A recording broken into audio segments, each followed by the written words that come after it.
শিক্ষা যদি নাঙল চালায়, মূর্খ যদি করে দেশের শাসন, অনিবার্য হবে ভাই এই সমাজের পতন।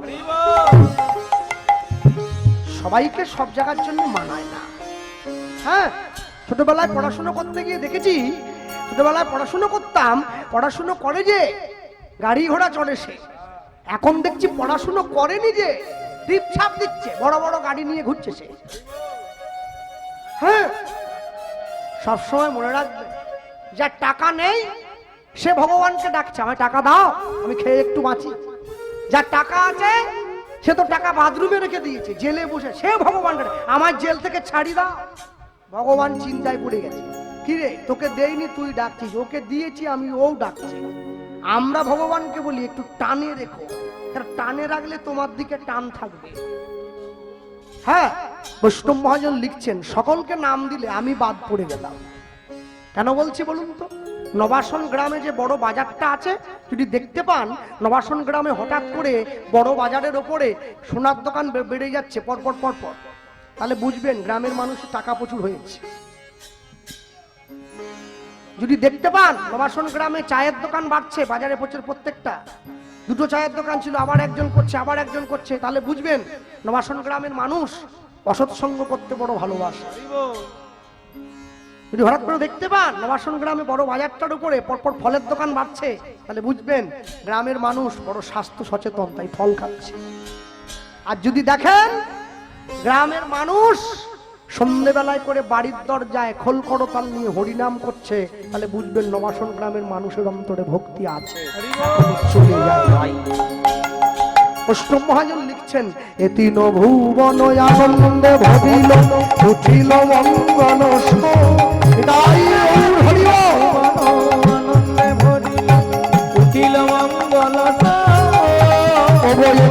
ভুবন আনন্দে ভরিল উঠিল মঙ্গল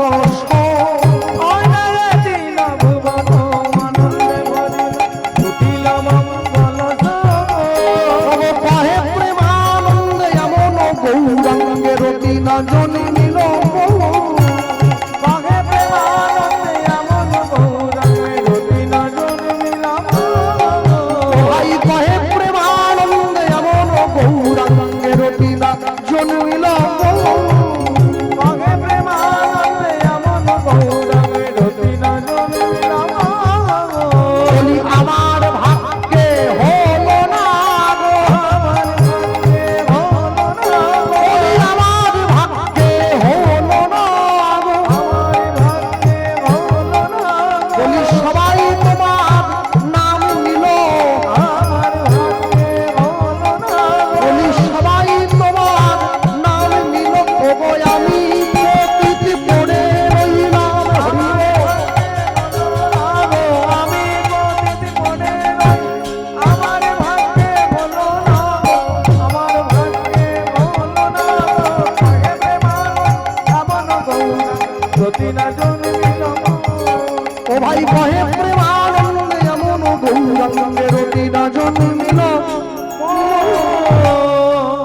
ভুবন আনন্দে ভরিল উঠিল মঙ্গল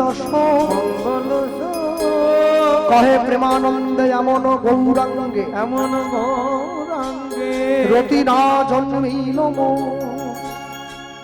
রতিনা রতিনা জন্মিল। ছোট্ট করে গৌরচন্দ্রিকা শুনলাম, লীলা মাধুর্যের মধ্যে প্রবেশ করি। বলতে গিয়ে বলবো, আমি আগেই বলেছিলাম আমার বাড়ি হচ্ছে পশ্চিম মেদিনীপুর। পশ্চিম মেদিনীপুরের একদম শেষ, যাকে জঙ্গলমহল বলেন আপনারা। এই পশ্চিম মেদিনীপুর জেলাটা শেষ হয়ে গেলে একটা জেলা পড়ে, জেলাটার নাম হচ্ছে বাঁকুড়া জেলা। মেদিনীপুর শেষ, বাঁকুড়া শুরু, তারপরে বীরভূম, তারপরে পুরুলিয়া।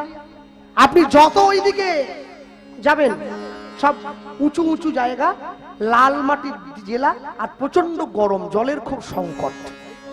এমনিতেই শালবনী গেলে দেখুন ভালো চাষ হয় না, জল নেই, মানে উঁচু জায়গা। এক প্রচন্ড 3 ঘন্টা ধরে বৃষ্টি হচ্ছে, বৃষ্টি থামার সঙ্গে সঙ্গে দেখবেন জল টেনে গেছে, জল নেই।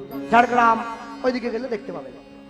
এই যে বাঁকুড়ার জেলাটা আছে, খড়গপুর থেকে ট্রেন ধরেও যাওয়া যায়, মেদিনীপুর থেকে শালবনী হয়েও এক রোড একদম চন্দ্রকোনা হয়ে চলে যাওয়া যায়। এই বাঁকুড়া জেলাতে একটা বিখ্যাত গ্রাম আছে, যে গ্রামটার নাম হচ্ছে বিষ্ণুপুর। অনেকে ঘুরতে যায়, অনেকে কাজে গিয়েছেন, অনেকে নামও শুনেছেন কিনা আমি জানি না। আপনি যখন বিষ্ণুপুরে যদি কোনোদিন যান, গেলে দেখবেন রাস্তার উপরে বড় একটা সাইনবোর্ড দেওয়া আছে, ওখানে লেখা আছে আপনি ঐতিহাসিক বিষ্ণুপুরে প্রবেশ করছেন। আপনি গ্রামে ঢুকবেন, গ্রামে ঢোকার সঙ্গে সঙ্গে দেখবেন রাস্তার দুদিকে গ্রামের মা বোনেরা বসে আছে, পোড়া মাটির তৈরি জিনিস বিক্রি করছে। মাটির শঙ্খ, মাটির কড়া, মাটির খুন্তি, মাটির হাড়ি, বিষ্ণুপুরের তৈরি পোড়া মাটির জিনিস গোটা জগৎ বিখ্যাত, সকলে জানে। আর এই বিষ্ণুপুরে ভগবানের একটা বিগ্রহ আছে, এটা কিন্তু কৃষ্ণ, দেখেছেন তো? কেন? কৃষ্ণের গায়ের রং কাঁচা সোনার মতো। আর এই ভগবানের আরেকটা বিগ্রহ আছে যাকে মদন মোহন বলা হয়। মদন মোহনের গায়ের রং কুচকুচে কালো, বড় বড় টানা চোখ, একদম কুচকুচে কালো, আর হাতে বাঁশি নিয়ে দাঁড়িয়ে আছে ভগবান মন্দিরে। আশ্চর্য কি, আস্তে কথা না, আশ্চর্য কি জানেন? বিষ্ণুপুরে যে মদন মোহন দাঁড়িয়ে আছে, আজকে 500 বছরের বেশি হয়ে গেল, একই আসনে একইভাবে দাঁড়িয়ে আছে। না তাকে স্নান করানো হয়, না তাকে সাজানো হয়, না তাকে অঙ্গরাগ করানো হয়। আপনি যদি কালকে সকালে গিয়ে মদন মোহনকে দর্শন করেন, আপনি দেখে ভাববেন এইমাত্র বাজার থেকে কিনে এনে বসিয়ে দিয়েছে। এটাই তার মহিমা। ঈশ্বরের মহিমা সকলে বুঝবে না, ভগবানের মহিমা কোনোদিন তর্ক করে হৃদয়ঙ্গম করা যায় না। ভক্তি দিয়ে, যুক্তি দিয়ে পণ্ডিত হওয়া যায়, যুক্তি দিয়ে তার্কিক হওয়া যায়, যুক্তি দিয়ে জ্ঞানী হওয়া যায়, যুক্তি দিয়ে কোনোদিন ভক্ত হওয়া যায় না। পয়সা দিয়ে বাড়ি তৈরি করা যায়, পয়সা দিয়ে শান্তি কেনা যায়, পয়সা দিয়ে অনেক দামি একটা ঘড়ি কেনা যায়, সময় কোনোদিন কিনতে পাওয়া যায় না। পয়সা দিয়ে বড় একটা পালঙ্ক কেনা যায়, ঘুম কোনোদিন কিনতে পাওয়া যায় না। পয়সা দিয়ে অনেক দামি দামি সোনার গয়না কিনে গায়ে পরা যায়, দেহের সৌন্দর্য কোনোদিন কিনতে পাওয়া যায় না। আর পয়সা দিয়ে ভালো ভালো বই কেনা যায়, বিদ্যা কোনোদিন কিনতে পাওয়া যায় না। পয়সা দিয়ে ভালো মানুষ সাজার জন্য দামি দামি কাপড় জামা পরা যায়, মনুষ্যত্ব কোনোদিন কিনতে পাওয়া যায় না, ওটা অর্জন করে নিতে। হরি বল, হরি বল। যার জন্য দেখবেন বলা হয়েছে, শোনরে মানুষ ভাই, সবার উপরে মানুষত্ব তাহার উপরে নাই। আপনাদের হাওড়া জেলার দিকে আছে কিনা জানি না, আমাদের মেদিনীপুরের দিকে কিন্তু প্রচন্ড শেয়াল আছে। গ্রামগঞ্জের লোক তো, এটা টাউন, আমাদের কিন্তু টাউন না, আমাদের এটা ডাউন, নিচের দিকে শেয়াল। আচ্ছা আচ্ছা, আমাকে বলুন তো, যারা জ্ঞানী গুণীজন বসে আছেন, শেয়াল বেশি চালাক না কুকুর বেশি চালাক? শেয়াল। তাহলে শেয়াল যদি বেশি চালাক, লাখ লাখ টাকা দিয়ে কুত্তা কিনে বাড়িতে পুষছেন কেন? শেয়াল পুষুন না, টাকা লাগে না। যদি বলেন আমি তাহলে লোক দিয়ে ধরিয়ে এনে দেবো বাড়ি, খুশি হয়ে যা দেবেন পথ খরচা ওটাই। কুকুরের দাম তো অনেক, দামি দামি কিসব স্পিচ, বুলডগ, অ্যালসেশিয়ান কিসব আছে, কোনটার লেজ নাই, এইটুকু, ওই ছোট লেজের জন্য 1 লাখ টাকা বেশি। হ্যাঁ, কোনটার গায়ে বড় বড় চুল, তার জন্য আরো 1 লাখ। আমি অবাক হয়ে যাই, মানুষে বাবা মায়ের সেবা করে না, কুত্তা পুষতেছে। কুত্তা পুষতে পুষতে কলিকালের লোক সব কুত্তা হয়ে গেছে, কুকুরের মতো রাস্তায় ঘুরে বেড়াচ্ছে, কুকুরের মতো মারামারি করছে, কুকুর যেরকম খায় সেরকম খাচ্ছে, কেড়ে খেয়ে নিচ্ছে, কুকুরের মতো মনোভাব। হ্যাঁ, কেন বলে? কুকুর বুকে দিয়ে ঘুমায় মানুষ, কুকুরের হৃদয়ের সঙ্গে মানুষের হৃদয় এক হয়ে গেছে। কুকুর পুষবেন, ক্ষতি নেই, কিন্তু মনে রাখবেন কুকুর যেন বাড়ির ভেতরে না আসে, বাড়ির বাইরে থাকবে। কেন বলুন তো? বাড়িটা কিন্তু লক্ষ্মী। আপনি ঠাকুরের আসন পেতেছেন, লক্ষ্মীর ঘট পেতেছেন, সবাই যে নিরামিষ খাচ্ছেন আমি তা বলবো না, নিরামিষ যারা নাও খায়, লক্ষ্মীর আসন কিন্তু বাড়িতে একটা আছে। বৃহস্পতিবার ঠাকুর মশাই আসে, পুজো হয়। তা যে বাড়িতে লক্ষ্মী পুষে রেখেছেন, যে বাড়িতে মা লক্ষ্মীকে বসিয়ে রেখেছেন, লোকে বলে না আচারে লক্ষ্মী বিচারে পণ্ডিত। তা কুকুর যদি বাড়ির মধ্যে ঢুকিয়ে দেন তো অনাচার ঢুকে পড়লো না? কুকুরকে বাইরে রাখবেন। ভক্তমন্ডলী ভক্তিমতী মায়ের মনে রাখবেন সব সময়ের জন্য। হ্যাঁ, তা এই যে কুকুর লোকে না শেয়াল না পুষে কুকুর পুষছে কেন বলুন তো? মনে রাখবেন, মানুষ জানে চালাকির থেকে জীবনে বিশ্বস্ত হওয়াটা অনেক বেশি দরকার। শেয়াল চালাক, শেয়াল কিন্তু ঠকবাজ। আর কুকুর বোকা, কুকুর কিন্তু বিশ্বস্ত। 5 দিন যদি একটা রুটি খাওয়ান, 6 দিনের দিন আপনি বিপদে পড়লে নিজের জীবন দিয়ে আপনাকে রক্ষা করবে। আর শেয়াল যদি বসেন, আপনি বিপদে পড়লে শেয়াল অপেক্ষা করবে কতক্ষণে মরবে, ওর হৃৎপিণ্ড ছিঁড়ে আমি খাবো। কেন? মানুষের হৃৎপিণ্ড মিষ্টি হয়, মানুষ দই খায় না, হৃৎপিণ্ডটা ভালো। হ্যাঁ, ভক্তমণ্ডলী, ভক্তিমতী মায়েরা, এই যে বিষ্ণুপুরে যে ভগবান আছে তাকে মদন মোহন বলে সকলে জানেন। আপনার হরিসভায় বসে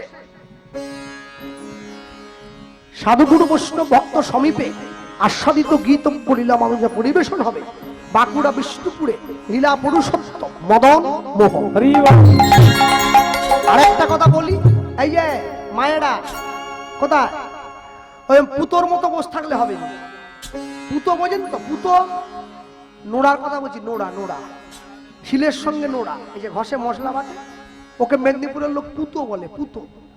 হ্যাঁ, বাঁকুড়ার দিকে গানে গেলে দেখি মায়েরা বসে আছে পুতোর মতো। হরিবল, পুতো বসে আছে, পুতোদের সঙ্গে কথা বলতেছি। হ্যাঁ, যখন টিভি দেখে সিরিয়াল এইরকম তাকিয়ে থাকে। হরি নামে যে বসে এইরকম তাকায়। মানে জীবনে কত দুঃখ, মাথায় যেন বাজ ভেঙে পড়ছে, আকাশ ভেঙে পড়ছে, বাড়ি ভেঙে পড়ছে, কি দুঃখ। পুতোর মতো বসে থাকলে হবে না। মহাজন প্রথমেই লিখেছেন, বিষ্ণুপুরে ছিল উলুধ্বনি নিতাই হরিব,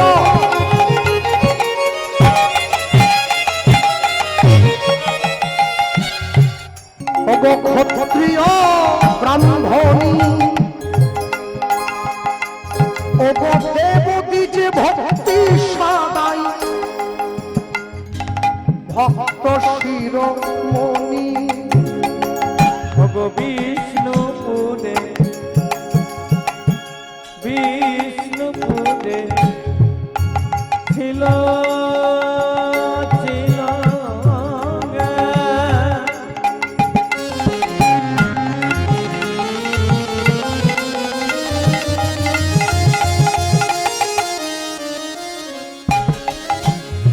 ক্ষত্রিয় ব্রাহ্মণী, দেবী যে ভক্তি সদাই ভক্ত শিরোমণি।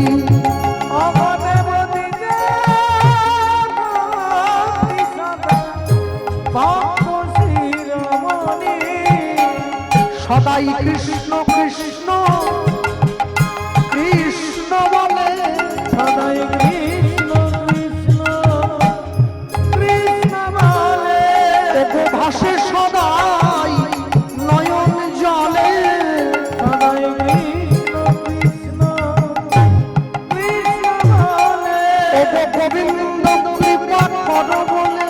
সদাই কৃষ্ণ কৃষ্ণ কৃষ্ণ বলে, তুমি কৃষ্ণ আমার হলে বলে। সদাই কৃষ্ণ কৃষ্ণ কৃষ্ণ বলে, আমি তোমার হলাম বলে। সদাই কৃষ্ণ কৃষ্ণ কৃষ্ণ বলে, আমায় রেখো তোমার চরণ তলে। সদাই কৃষ্ণ কৃষ্ণ কৃষ্ণ বলে, জন্মে নয় জন্মে জন্মে কৃষ্ণ কৃষ্ণ কৃষ্ণ বলে, আমায় রেখো তোমার চরণ তলে। হরি হরি বল। কৃষ্ণ বলে, তোমার চরণ, কৃষ্ণ কৃষ্ণ কৃষ্ণ বলে, কৃষ্ণ কৃষ্ণ কৃষ্ণ বলে, ও দেবী যে ভক্তি সদা ভক্ত শিরোমণি।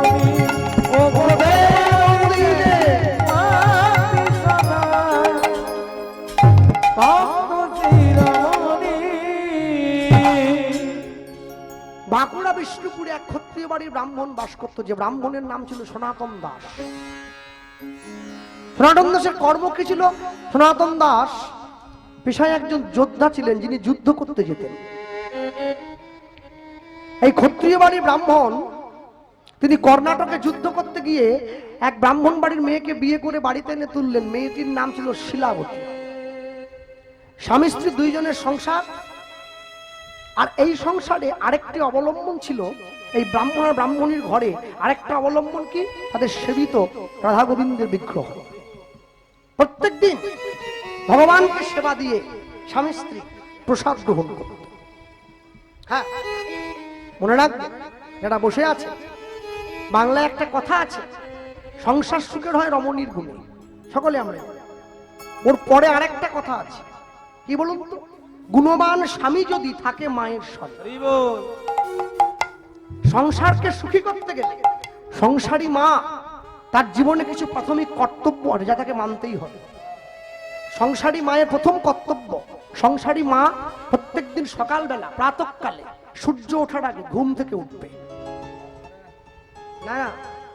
কারো সূর্য যদি সকাল 10টায় ওঠে, সে দায়িত্ব আমার না, আমি সূর্য ওঠার আগে বলছি। 2, সংসারী মা প্রত্যেকদিন প্রাতঃকালে স্নান করবে। শাস্ত্রে 4 রকমের স্নানের কথা বলা আছে। ভোর 3টে থেকে সকাল 6টা পর্যন্ত যারা স্নান করে, ওই সময়টাকে বলা হয় দেবস্নান। ওই সময় স্নান করে দেবতারা। সকাল 6টা থেকে সকাল 9টা পর্যন্ত যারা স্নান করে, তারা হচ্ছে সাধু মুনি ঋষি বৈষ্ণব। ওই সময়টাকে বলা হয় ঋষি স্নান। সকাল 9টা থেকে বেলা 12টা পর্যন্ত যারা স্নান করে, ওইটাকে বলা হয় নর স্নান। ওই সময় যারা স্নান করে তারা হচ্ছে মানুষ। বেলা 12টা থেকে বেলা 3টে পর্যন্ত স্নান করে, ওটাকে বলে পশু স্নান। যারা ওই সময় চান টান করে, ওটাকে বলে পশু। না, ওটা আপনারা ঠিক, আমি ওটা বলবো না।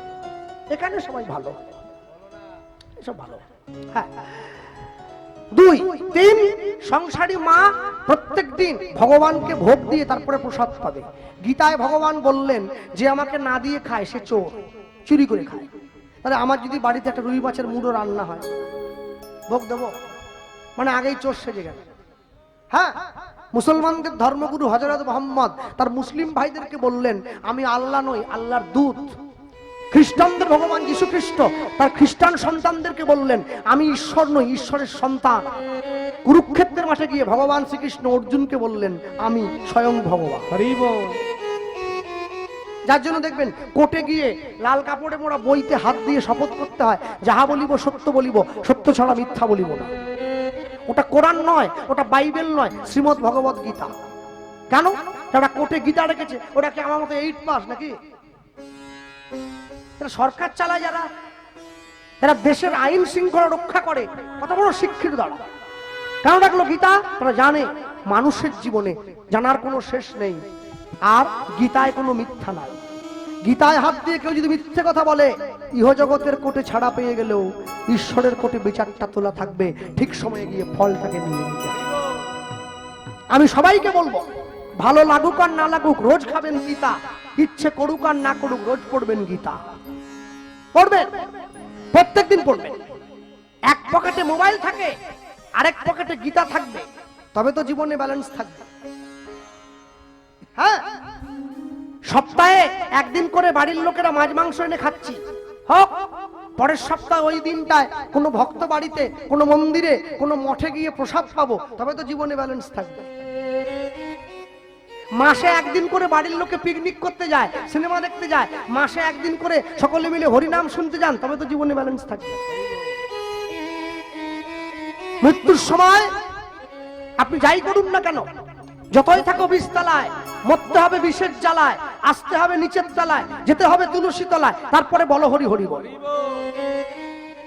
কেউ যদি 10 তলা বাড়িতে বসবাস করে, উপরে যদি মরে যায় 10 তলার উপরে, তো উপর থেকে উপরে উঠে যাবে নাকি? তাকে নিচে আসতেই হবে। না যদি নিচে আসে, তাকে দাহ করতে পারবে না। মাথা গোড়া তুলসী গাছ দিতেই হবে। মনে রাখবেন, সনাতন ধর্ম এই শিক্ষাই আমাদের দেয়। ভক্তমন্ডলী, ভক্তিমতী মায়েরা শিলাবতী সমস্ত নিয়মগুলো মেনে চলে। 1, 2, 3, 4। আচ্ছা, একটা কথা বলুন, এইগুলো, এই যে চিপসের প্যাকেট, এই যে আইসক্রিম, একটু রুচির পরিবর্তন করবেন। যেখানে হয় নাম সংকীর্তন সেটাই শ্রীধাম বৃন্দাবন। বললাম, বলার সঙ্গে সঙ্গে লোকে হাত তুললো, হরিধ্বনি দিল। এবার দেখি হাত নামিয়ে দিয়ে কুড়কুড়ি খাচ্ছে, হাত নামিয়ে দিয়ে পেঁয়াজি খাচ্ছে, হাত নামিয়ে দিয়ে আইসক্রিম খাচ্ছে। বৃন্দাবন চপ পেঁয়াজি খাওয়ার জায়গা? তাহলে মুখে বললে কি করে হবে? একটু হাতে কাজটা করে দেখা। হরিনামের আসনে বসে কিছু খাবেন না, কিছু বাচ্চাকে কিনে দেবেন না। যদি কিছু খেতেই হয় উঠে যাবেন, খাবেন, হাত মুখ ধোবেন, আবার এসে বসবেন। আর কমিটির ভাইদেরকে বলবো, আগামী বছর থেকে আমি আসি আর না আসি, একটা সিস্টেম আনবো হরিনামে। কি সিস্টেম? তোমরা এত লক্ষ টাকা খরচা করছো, আর 500,000 টাকা খরচা করে 1000 প্লাস্টিক কিনবে, কালো পলিথিন। যত লোক ওইখান থেকে আসবে প্রত্যেকের হাতে দেবে, প্রত্যেকে জুতো খুলে পলি ব্যাগে ঢুকিয়ে পলি ব্যাগটা গাঁট দিয়ে বেঁধে হরিনামের আসনে এসে বসবে। আসর থেকে বেরিয়ে যাবে, পলি ব্যাগ হাতে নেবে, বাইরে যাবে, পলি ব্যাগ ফেলে দিয়ে জুতো পরে যার বাড়িতে ফিরে যাবে। হরি বল, হরি বল। কেন? সাধুগুরু বৈষ্ণব বসে আছে হরিনামের আসনে। আগুন নিয়ে খেলা হয়ে যাচ্ছে না মনে হয়? আপনি আপনার বাড়ির ছেলে মেয়েকে নিয়ে আসছেন, মাও জুতো খোলে না, মেয়ে খুলবে কি? মা জানে আমার দামি জুতো সিলেদার, খুললে হারিয়ে যেতে পারে। জুতো পরে আসনে চলে এলো, তার দেখা দেখি ছেলে, মা চলো আমি যাচ্ছি, পিছনে এসে গেল। হরিনামের আসনে জুতো পরে উঠে আসতে নেই। যার বাড়ির কেউ মরে যায়, বাবা মা মারা গেলে ছেলে মেয়ের কোমরে একটা কম্বল আসন দিয়ে দেয়, দেয় না? কেন? মানুষে বিশ্বাস করে যেখানে বসবি আসনটা পেতে বস। কেন? তুই আসনটা পেতে না বসিস, লোকে ভাববে তোর মৃত বাবার আত্মা এসে ঘাড় পেতে দিয়েছে। তা মৃত মরা বাবা এসে ঘাড় পেতেছে এ কথা কোথাও বলা নাই, কিন্তু ভগবান নিজে মুখে নারদকে বলেছে, নারদ নাহং তিষ্ঠামি বৈকুণ্ঠে যোগিনাং হৃদয়নচ মদ ভক্ত যত্র গায়ন্তি তত্র তিষ্ঠামি হে নারদ। আমি বৈকুণ্ঠে থাকি না, যোগীদের হৃদয়ে থাকি না, যেখানে আমার ভক্ত আমার গুণকীর্তন করে আমি সেইখানে গিয়ে ভক্তদের মাঝে বসে থাকি। তা যে আসনে ভগবান বসে, লোকে সেই আসনে জুতো পরে উঠে আসে। হ্যাঁ, অনেকে আবার জুতোটাকে দেখে আসন বানায়। জুতো আসন পাশে রেখে বসবেন, নিচে না। ভক্তমণ্ডলী, ভক্তিমতী মায়ের স্বামীর সঙ্গে এক সংসারে মা থাকছে, স্বামীর সঙ্গে এক সংসারে থাকতে গিয়ে মা হয়ে গিয়েছে সন্তান সম্ভবা মা। যেদিন থেকে মাতৃগর্ভে সন্তান এসেছে, মা গোবিন্দ চরণে গিয়ে নয়নের জলটা বেশি করে করে দিচ্ছে। প্রভু, ছেলে হোক মেয়ে হোক আমি সে বিচার করছি না, আমি একটা জিনিসই তোমার কাছে চাই। কি চাই? যাকে তুই পৃথিবীতে পাঠাচ্ছ ও যেন কৃষ্ণ ভক্ত হয়, ও যেন কৃষ্ণ ভক্ত হয়, তোমার সেবা যেন করতে পারে। হ্যাঁ, মনে রাখ, আমি আসার সময় ভাইকে বলছিলাম যে এবার ঢাকার জায়গা হয়েছে, একটা মাটিতে 3টে গাছ লাগিয়েছেন, কুমড়োর গাছ, লঙ্কার গাছ, উচ্ছের গাছ। সামনের পুকুর থেকে জল তুলে 3টে গাছের গোড়াতে দিচ্ছেন। 3টে গাছে ফল ফলেছে, 3টে গাছে ফলের স্বাদ 3 রকম। উচ্ছেটা তিতো, লঙ্কাটা ঝাল, কুমড়োটা মিষ্টি। যে মায়েরা বসে আছেন, একই নিয়মে সকলের বিয়ে হয়েছে। কে কত লোক খাইয়েছে ওটা বলবো না, একই নিয়মে সবার বিয়ে হয়েছে। একই সিঁদুর সিঁদুর সকলে পড়ে আছে, সকলেরই লাল। কোটিপতির বউও লাল সিঁদুর পরে, টোটোওয়ালার বউও লাল সিঁদুর পরে। একই নিয়মে সন্তান গ্রহণ করেছেন, একই নিয়মে সন্তানের জন্ম দিয়েছেন। তাহলে কারোরটা চোর, কারোরটা সাধু কেন? একে কর্ম বলা হয়। কর্ম যদি ভালো হয় ভাগ্য হয় দাসী, হৃদয় যদি ভালো হয় ঘরেই মথুর আকাশ। একটা জিনিস চিন্তা করতে হবে, জমিতে ধান চাষ করবার আগে শুকনো মাটিতে কেউ ধানের বীজ পোতে না। আগে জল দেয়, জমিটা কাদা করে, নাঙল দেয়, ঝুরঝুরি করে মাটিটা, সার বীজ দেয়, তারপরে ধানের গাছটা গিয়ে পোতে। আপনি যে গর্ভরূপী জমিতে সন্তানরূপী ফসলের চাষ করছেন, এই জমিটাকে তৈরি করেছেন কি? সন্তান গ্রহণের আগে গুরু দীক্ষা নিতে হয়, নিয়েছেন? সন্তান গ্রহণের আগে নতুন কাপড় পরতে হয়, স্নান করতে হয়, গোবিন্দচরণ নয়নের জল দিতে হয়, ঈশ্বরকে বলতে হয়, প্রভু আমি সৃষ্টি করতে যাচ্ছি, তুমি তো স্রষ্টা, যেন কৃষ্ণ ভক্ত সন্তান হয়, একটু সেটা দেখিয়ে দিও। আমরা বলি না, মা গিয়ে গোবিন্দ চরণটা জড়িয়ে ধরেছে, আর দরজার বাইরে স্বামী দাঁড়িয়ে আছে, কান পেতে শুনছে, দেখি তো আমার স্ত্রী কি বলে ভগবানকে সেবা দেয়।